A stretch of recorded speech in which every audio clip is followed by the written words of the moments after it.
I'm officially annoyed and I'm going to talk about it. So I woke up this morning, did my stuff, checked my socials, and I saw this announcement from Natasha Denona. Apparently, biggest launch of the year is going to be revealed tomorrow. So this obviously is a palette. She's got it on her eyes and she was hinting at something in the background, which are the I Need a Nude lipsticks.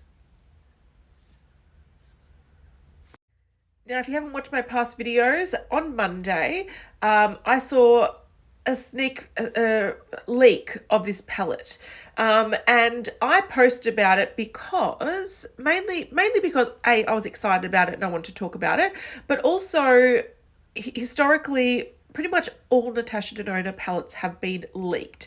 And it's to the point that people think it is a marketing tactic. One release is leaked on Cult Beauty and it's like coming soon and people are like, oh my God. The next one is leaked on Beautylish and people are like, oh my God. This one was leaked on a Chinese shopping app and he said it was coming on the 19th of August, someone told me. So I shared it because that people do. It's marketing strategy, and if it's not a marketing strategy, Natasha Denona need to sort their shit out because all your retailers are putting shit up early. It's not my fault. It's their fault. Sort it out.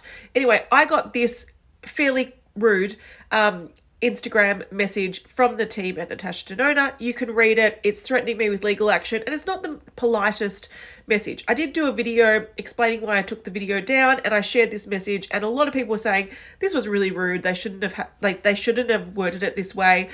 In that video, I explained that I would have taken it down anyway because if this was a genuine leak and this palette was coming out in like 2 months' time, I don't want to be the asshole that ruins it for the brand because, if it's a really, really early leak and this was, not supposed to be known for a while, I don't want to be that person. So I took it down just because that's what I would have done, not because of the legal action that was threatened, which, mind you, they're talking about not the official photo.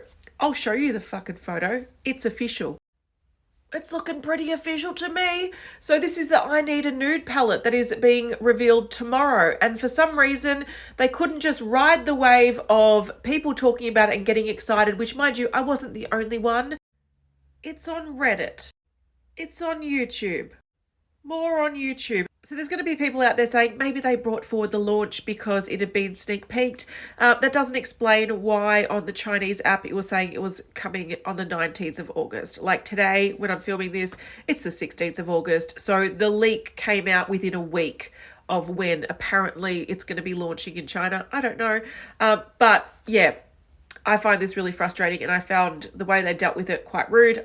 I did give them feedback and told them that maybe they should be a bit nicer in their opening message and come guns blazing when people aren't being very nice back. And they did say that they will try to work on that. So hopefully that's going to be the case. But I'm going to talk about this goddamn palette because even with all this drama, I like it and I'm going to buy it. So this is the palette. It looks like it's inspired by the lipstick range, which is a nude lipstick range. I love the fact that there's cool tones in here. And there are definitely some shades that are more neutral. But what I love about this palette, and I will compare it to other palettes, is that it's overall quite a cool toned palette. Now, cool tones don't have to be grey. I feel like brands are always like, oh, there's cool tones in there. And they give you like slate grey. No, I want taupes and I want mauves and I want, dusty roses. I feel like people that have generally cooler tones to their skin, these are the colors that work with them, not like smoky grey. And this does have some greyish tones, but the tones are more sort of natural. They're more harmonious with skin tones. So I think this is beautiful. And this is what I've been waiting for. I've had a lot of people recommend the Glam palette to me. They're like, you want a cool tone palette? This is the cool tone palette. This is a comparison to other nude palettes in her range. You've got the Bieber, which I've had a lot of people recommend to me, but it's very, very, very matte heavy. There's only 3 shimmers in there. The rest are mattes. And you can see they're very orangey, very warm toned with some greys and blacks thrown in the bottom. That is not cool toned enough for me. This one, I'm actually wearing this one in my eyes. I tried to make the coolest tone possible using, I think that shade and the sort of one that looks bluey in the corner. I've got it here. It's actually not blue. It's sort of like a brown with a little cool sort of sheen to it. It is super orange. Very, very, very, very, very orange. This is the bronze palette, so that's what it looks like. Very orange. So I used that shade and the one in the corner on my eye today, and it just looks neutral, so it's not cool at all. Compared to that one, the Glam palette does look a lot more cool toned. Again, you see that there are sort of silvery shades, some like stone shades, but they do have a couple of pinks, great, but there's also a lot of warm browns and a lot of golds in here.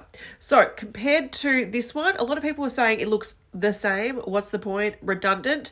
I think if this palette suits you, you wouldn't see it as being redundant. If you lean more warm toned, you'd say, okay, they all look the same. What's the deal? But if you've been searching for this, you will see a difference. What I actually did in my original video that was taken down was compare the two. I changed the background of this palette so you can see the shades a bit better. I'll show you that now.